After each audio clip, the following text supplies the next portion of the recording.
This episode was recorded on the unceded lands of the Kulin Nation.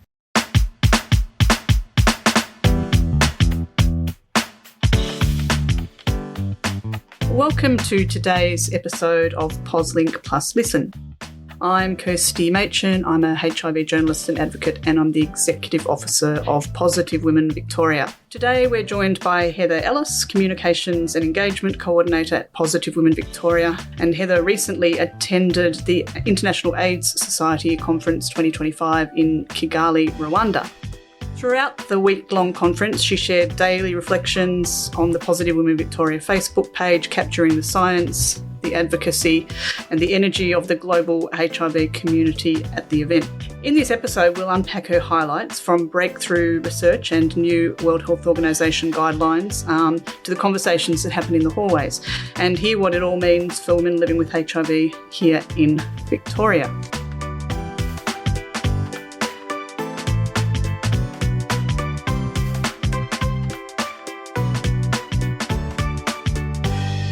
So Heather, let's just start by setting the scene. What was it like being in Kigali, Rwanda for IAS 2025? And can you describe the overall energy of the conference, what it felt like to be part of such a global gathering and what it meant for you? Thank you, Kirsty.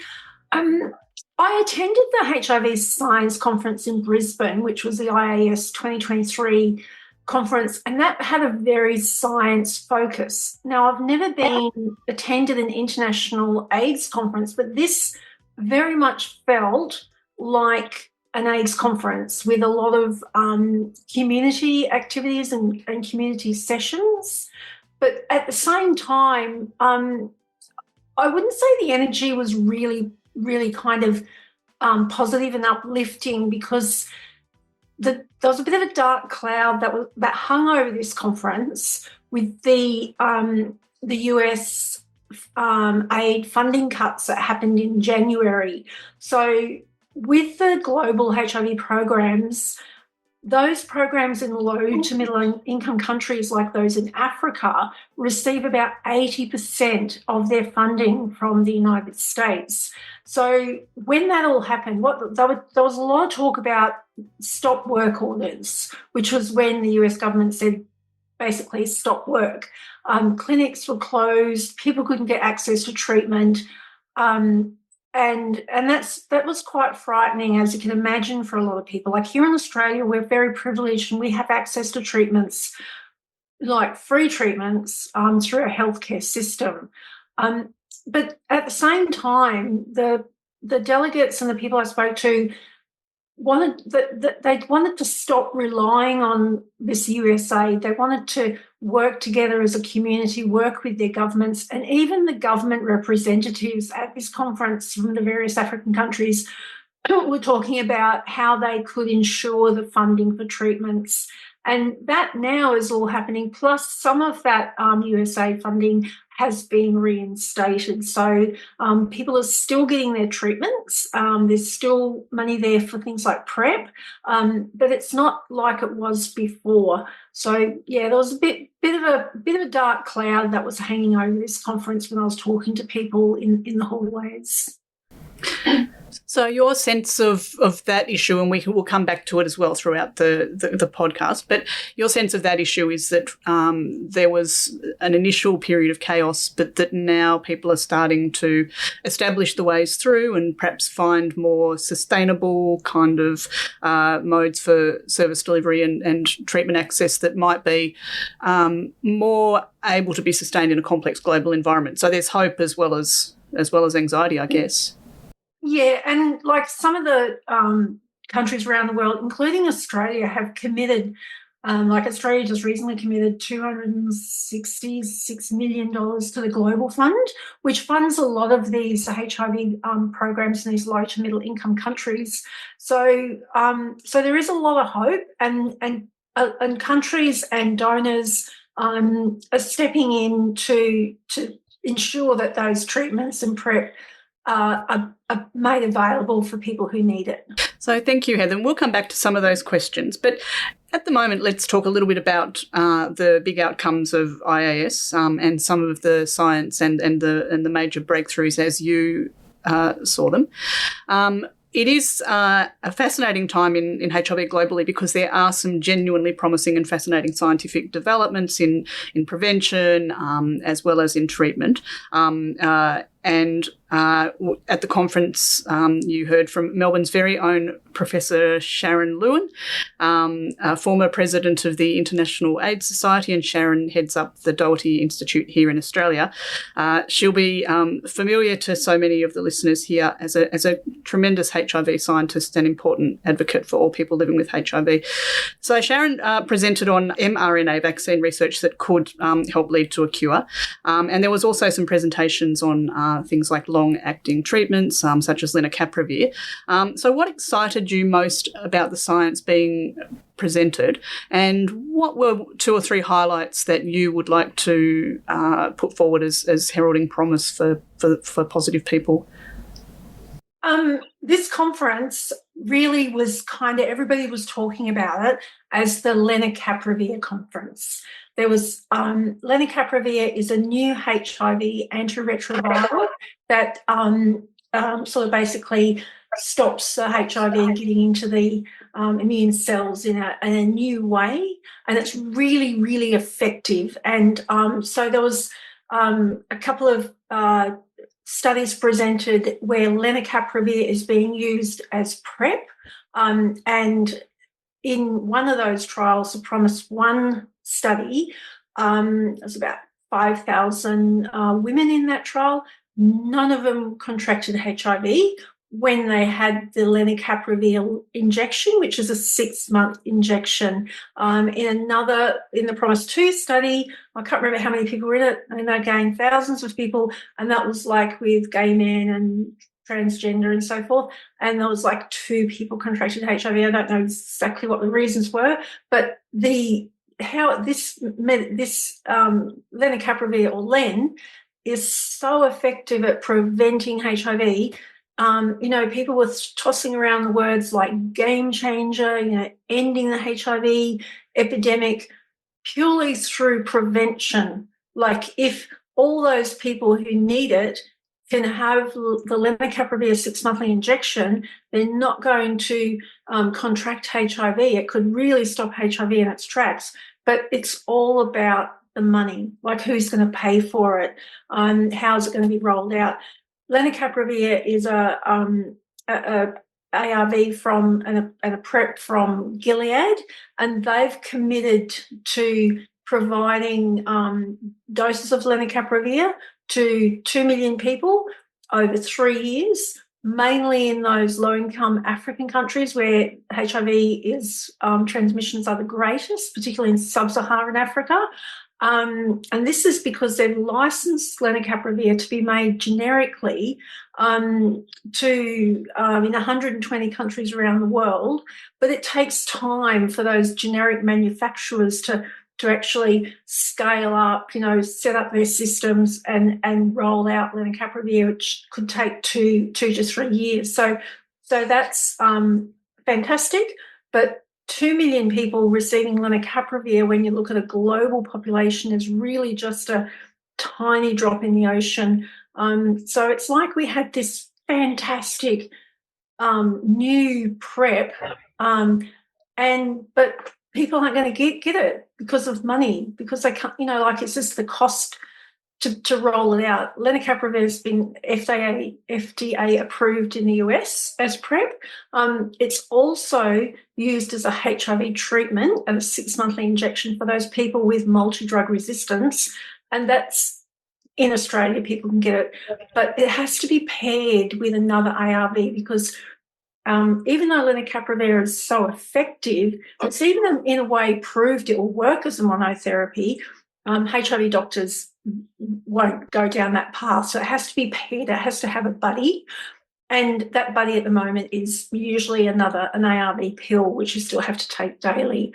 There was some calls from researchers to have trials to have lenacapavir paired with another long-term injectable, cabotegravir, which is a 2-monthly injection, which some listeners may already be on. It's available in Australia.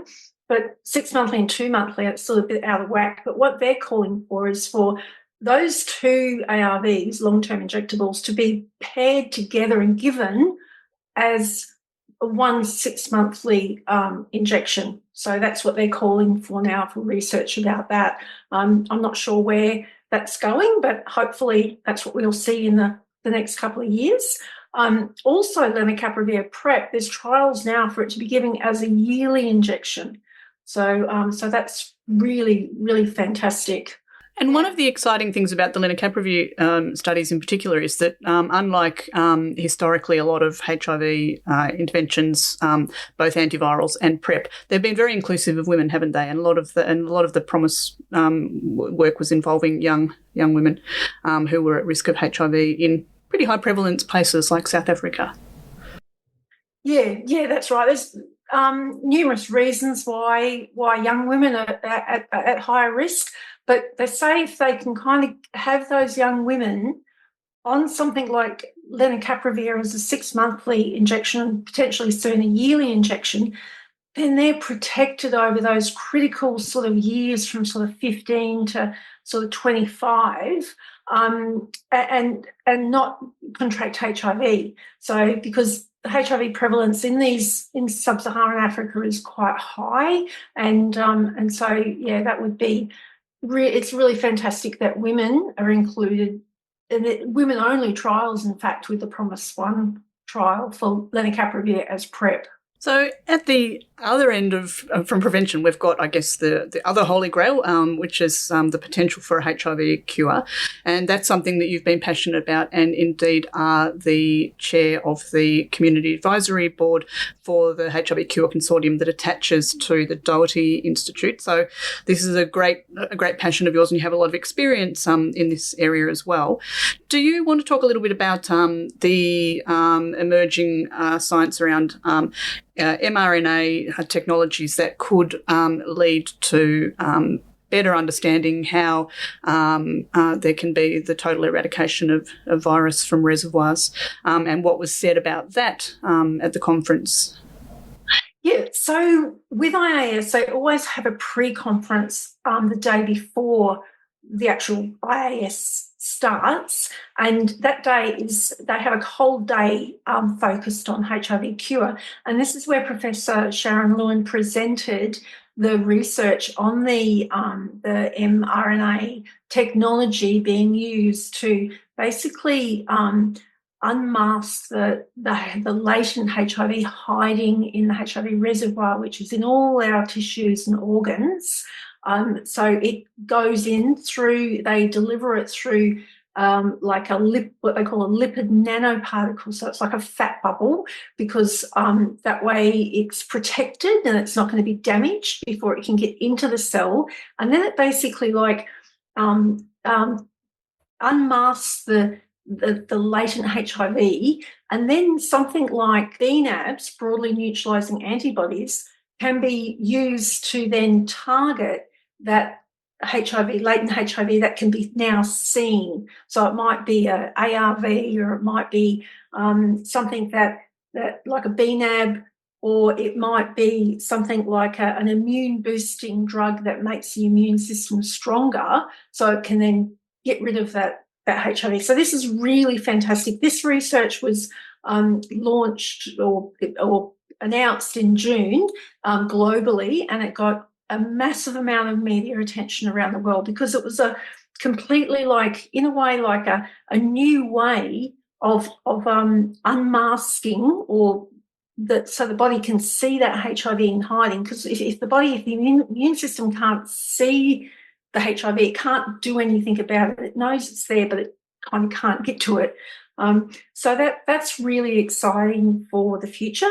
And there's a phase 1 clinical trial on this research being proposed. They're sort of looking at the grant application for this now in Australia. So it'll be Australian-owned research, but it'll take about 5 years, because first off, they've got to take the research, this mRNA technology, from the lab and then into like animals, like a humanized mouse or mice. And then later on it goes into human trials, but that won't be for another maybe 3 or 4 years. So all this research does take a long time because they've got to prove that it's safe before they can then do the trials on people who are living with HIV. So that's very exciting for the future. Yeah, so a lot of promise, but a ways for the basic science to run yet. So certainly, I know that you and Positive Women and others will keep a weather eye on the developments in this area. Coming back to some of the social and political sort of issues that we talked a little bit about earlier. Prior to the conference, you took part in something called Women Know What Works, where women leaders in the HIV community advocacy space who were at the conference shared how they, I guess, get the job done, despite challenges, funding cuts, and all of the many kind of political and other difficulties that have befallen advocates around the world.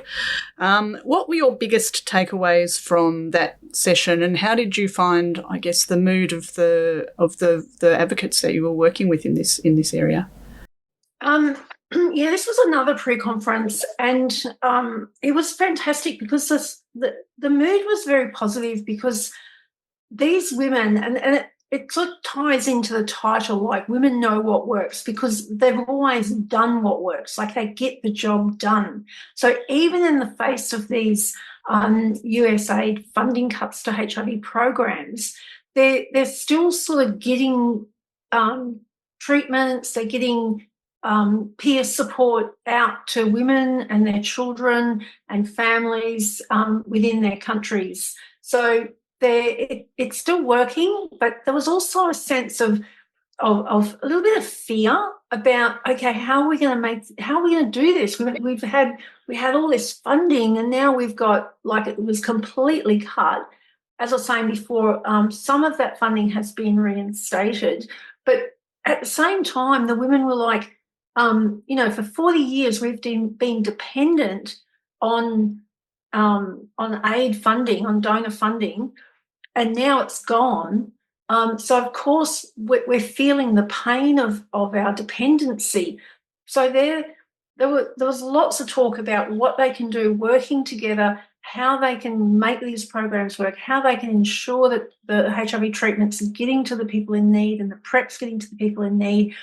So it's just, there was a move, they were positive about the future as well. So it's fantastic that some of that funding's come back because, at the end of the day, without that funding, it's, that's what's funding the treatments. That's what's funding the peer support programs for people in the education programs. But they were finding a way through. And, there was one lady there from Uganda who's a young woman. She's got a couple of children. She's started up her own foundation, and she's providing support for about 320 women and their children, women living with HIV in Uganda, and on next to nothing, just sort of calling out for donations, using her networking skills. In fact, at the pre-conference, Women Know What Works, she got a whole bunch of these bracelets, bead bracelets, which the women in her community had made, and just asked people to buy them. And just about everybody in the room bought these bracelets because the money that she raised will go such a long way for that community. It might not be much, $10 for 3 bracelets may mean nothing to us, but for those women in those communities, she can do a lot with that money. Okay, great. Thank you. And so from a broader perspective about women's health and the lived experience of women with HIV. So in your reporting and your updates and Facebook posts throughout the conference, you drew attention to the many women's health issues that were on the table with science and other updates around them, including menopause, cervical cancer prevention for women with HIV, antiretroviral side effects. What were some of the most important health and health promotion messages for women from the science presented at the conference?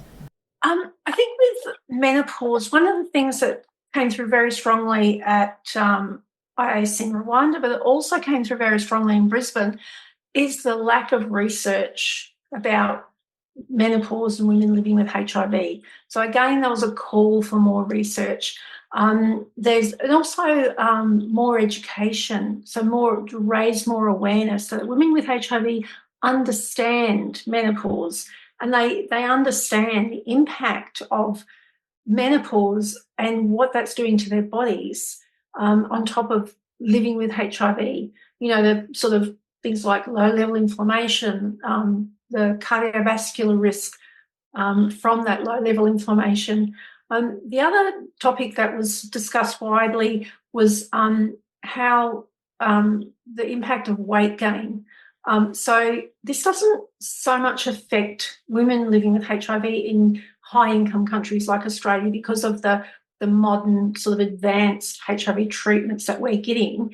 But in many of these poorer or these low-income countries, then dolutegravir is the main HIV treatment used globally. So prior to that, women were on another treatment, or many people were on another treatment called eviference. And that was caused a level of toxicity which actually caused weight loss. So then when everyone was kind of moved over to dolutegravir, you didn't have that sort of weight loss impact. So women were gaining weight. And they found that women, and particularly women from the African countries, the black women, tend to put on a lot more weight. And the clinicians from these sub-Saharan African countries were saying, that's all the southern African countries, was saying that that is the main issue that women are concerned about when they come to their clinic is the weight gain from that.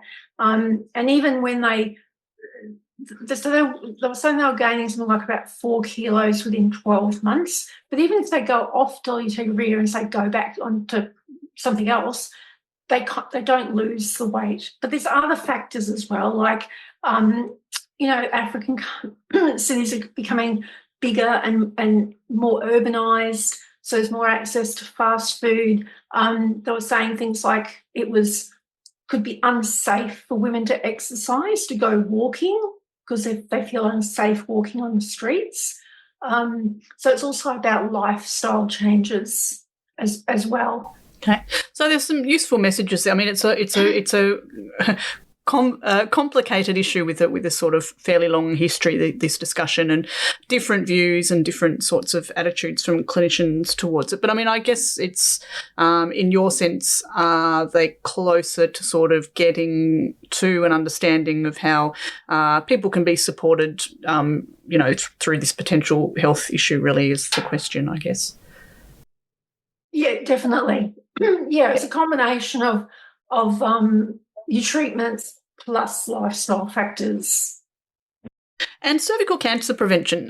Positive Women Victoria just did a webinar on the issue of sort of cervical and other kinds of cancer screening, which is something that women with HIV may need to pay close attention to. What was said at the conference on that issue?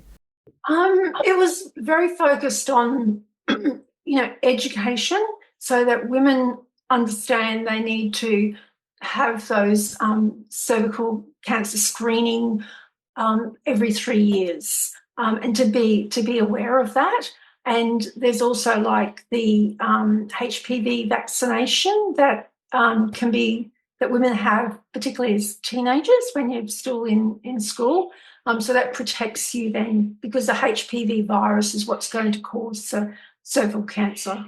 So I guess the take-home message is to make sure that younger women are being, vaccinated and have access to that, because by preventing the virus, you prevent most cases of cervical cancer. And then for others, I guess, just to be aware that the screening guidelines might be a little different to what they are for women who don't live with HIV.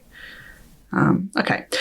So the next topic is one dear to both you and I, because for me as an advocate for women living with HIV and in my role as EO of Positive Women Victoria, and for you as a woman who lives with HIV who has been through the experience of childbirth and breastfeeding whilst you were living with HIV, one of your highlights was the World Health Organisation's updated breastfeeding guidelines for mothers living with HIV. And you and I have both had quite a bit to do with this as co-authors on NAPWA guidance on this issue in Australia, where we tried to push the narrative a little closer to one that kind of broaches and recognises the issue of U equals U in breastfeeding. Can you briefly outline what has changed with this World Health Organisation guidance and why the updated guidance will represent such an important change for women on this issue?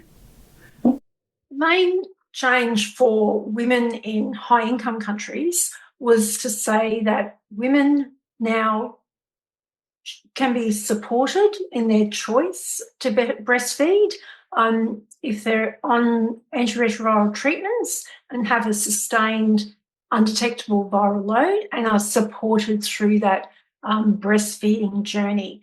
And that's something they call the optimum scenario, is that right? Or the optimal scenario for breastfeeding.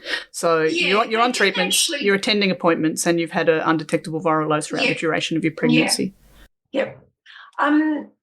So the really great thing about that is there are countries in the world that still criminalise women for breastfeeding. In fact, one of the women that was part of establishing these updated WHO guidelines on breastfeeding is from Argentina.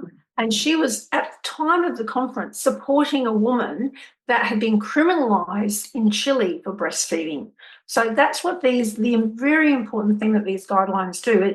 It sort of says to the governments of these countries, it's okay for these women to breastfeed under these circumstances, as you're saying, that optimal scenario of on treatment, supported by their healthcare team, have an sustained undetectable viral load.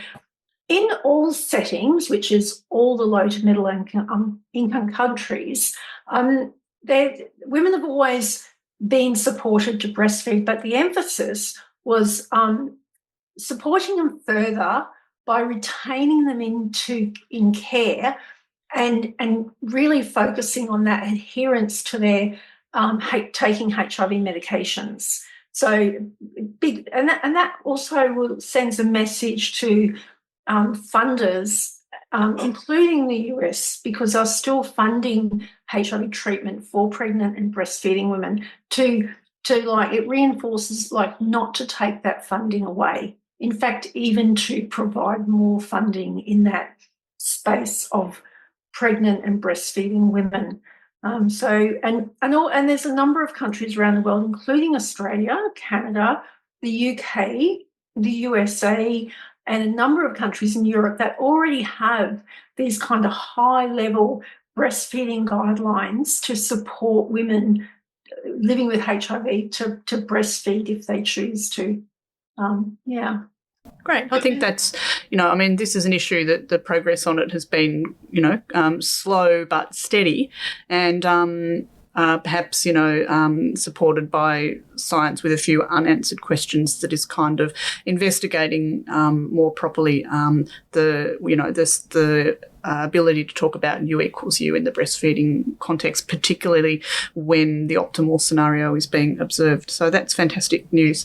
There's a really interesting session I attended on U equals U because here in Australia, clinicians and our healthcare workers really support U equals U, and I'm hoping most people who are living with HIV know about U equals U, undetectable equals untransmittable. So if you're on treatment, you cannot transmit HIV sexually, even when you don't use a condom.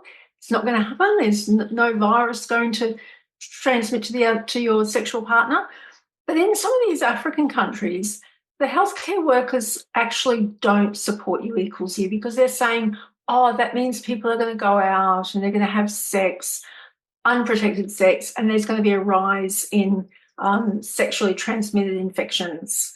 So it's just, it was interesting to see that difference and that different thought process about U equals U depending on the country where you're living. So that was interesting. Okay, thank you. Thanks for that insight. One of the crucial aspects of conferences like IAS for community attendees is that there's an opportunity to meet people, and it's considered a great way to build networks of, I guess, like-minded activists, particularly for people living with HIV, but also scientists and other community advocates. We live in some pretty challenging times for the HIV response globally, which we've talked about in this podcast. What for you did you take away, and what stood out from the discussions that you were able to have with other advocates, activists, clinicians in the sort of more general kind of social aspect of the conference that's open to you? Yeah, well, at many of these conferences, I think in all of these conferences, there is often a protest by people living with HIV. The HIV activists and advocates will protest about an issue. And at IAS in Rwanda, the main message that they wanted the funders and the policymakers and government officials to take with them and to remember was, we will not go back.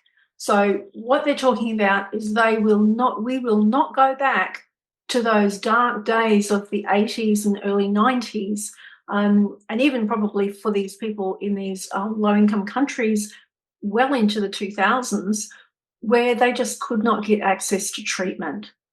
Because as we know, the treatment stops the virus from getting out of control, stops us getting sick, stops us getting AIDS-defining illnesses, and for people, and then dying. So that was a really, really strong message from the activists at IAS, is we will not go back. So I guess that's pretty encouraging. I mean, I guess under the pressures of all the things going on, it sort of galvanises people to kind of understand what is really at stake, which is a wonderful, if sobering, kind of thing to hear. So if you had to sort of therefore capture the spirit or the mood of IAS 2025 in just one word or phrase, what would that be?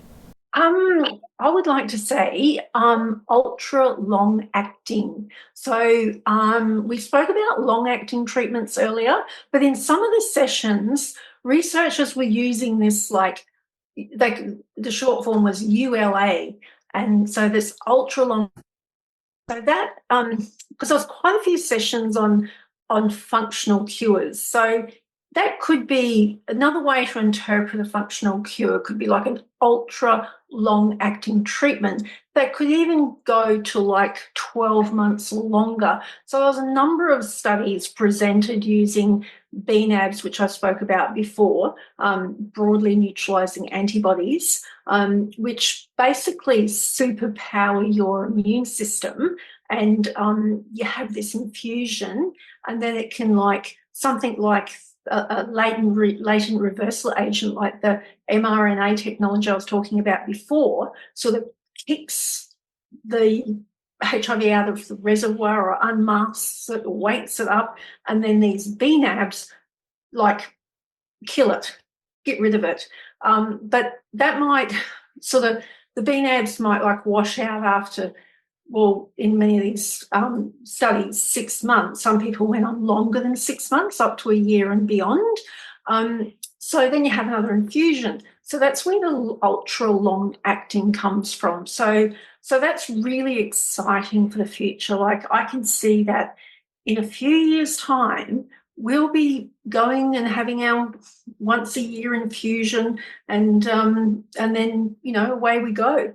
So, and we're HIV is controlled. I really think the prospect of a cure, completely getting rid of HIV out of your body, I think that we're still a long, long way from that. Just my kind of, trying to understand the science. It's so difficult to get rid of that HIV completely. You'd have to get rid of every tiny particle of HIV out of every tissue and organ in your body to get rid of it. But this functional cures or long-acting, ultra-long-acting treatments can sort of work and slowly get rid of it, and then you have another infusion. And for some people, potentially, after maybe 2 or 3 years, your body learns to make its own BNAbs, these broadly neutralizing antibodies, and kind of controls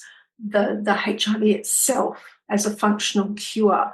And in fact, they've found that people who have had BNAbs, about 20% of those people kind of then have a higher chance of becoming what they call post-treatment controllers. So after they've been on a trial, and because during the trial they go off their HIV meds, so the trial drug or therapy can work, some of them, it's only a couple of them in a trial, they call them post-treatment controllers, so they don't need to go back on their meds. They control the virus naturally. So that's what I can see. That's my understanding of the science and where it's going. I'm an optimist about this sort of functional cures and long-acting treatments. And there were a number of sessions on BNAbs, using BNAbs on their own or BNAbs with like an immune boosting drug. But BNAbs, as the researchers were saying, are here to stay. And as they get to manufacture them in the lab and they get better at it, they'll become more powerful. So if you probably wanted me to say one word about the conference, well, I'd like to say three, in fact. Lenacapavir, BNAbs, and ultra-long-acting treatments. And I suppose 40 years, or more than 40 years into the sort of story of HIV around the world, the ultra-long-acting sort of message also kind of applies to activism. I mean, activists have had to stay the course and meet some considerable kinds of challenges that have emerged, and kind of the community has kind of come through it stronger. And now, when the social and political challenges are particularly fierce, I guess, there's also a lot of promise in the science. So it's a testament to the sort of ultra-long-acting sort of staying power of activism as well, which I think you've captured really well in this podcast. Just on a final word, this is more sort of something for women to think about who may be interested in these issues. So you were lucky enough to be able to attend the IAS on a full scholarship, meaning that your costs were covered, your airfares, your accommodation, because it's an expensive enterprise. And this is a really competitive process, so congratulations on your success. But what would be your message for other women who might be, for example, emerging as HIV advocates or would like to add their experience to the global response? And how would you encourage them to have the confidence to apply or to sort of, to look at these opportunities and take them seriously as something for them?